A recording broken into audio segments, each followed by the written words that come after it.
একদিনে 4টি দেশে হামলা চালিয়েছে ইসরায়েলি বাহিনী। মঙ্গলবার 6 মে কাতারভিত্তিক সংবাদ মাধ্যম আল জাজিরার লাইভ প্রতিবেদনে বলা হয়েছে, সোমবার ফিলিস্তিনের স্বাধীনতাকামী সশস্ত্র গোষ্ঠী হামাস নিয়ন্ত্রিত গাজায় ব্যাপক হামলা চালিয়ে অন্তত 54 জনকে হত্যা করেছে ইসরায়েল। এছাড়া ইসরায়েল একই দিনে ইয়েমেন, লেবানন এবং সিরিয়ায় বিমান হামলা চালিয়েছে। আল জাজিরা বলছে, ইয়েমেনে হুদেয়দায় অন্তত 30টি যুদ্ধবিমান দিয়ে হামলা চালিয়েছে ইসরায়েলি বাহিনী। তবে এতে কী পরিমাণ ক্ষয়ক্ষতি বা হতাহতের ঘটনা ঘটেছে সেই সম্পর্কে বিস্তারিত কিছু জানা যায়নি। এছাড়া লেবানন ও সিরিয়াতেও হামলা চালিয়েছে ইসরায়েল।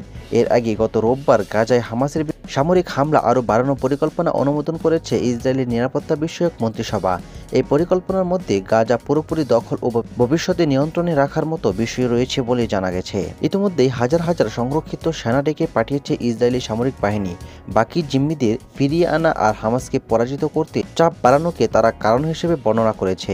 ইসরায়েলি প্রধানমন্ত্রী বেনিয়ামিন নেতানিয়াহুর নিরাপত্তা মন্ত্রিসভা রোববার সন্ধ্যায় গাজায় হামলা বাড়ানো নিয়ে বৈঠকে বসে।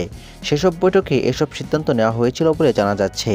ইসরায়েলি গণমাধ্যমে বলা হয়েছে, আগামী কয়েক মাস ধরে পর্যায়ক্রমে গাজায় সামরিক হামলা বৃদ্ধির এই প্রস্তাবটি সর্বসম্মতিক্রমে অনুমোদন করেছে মন্ত্রিসভা।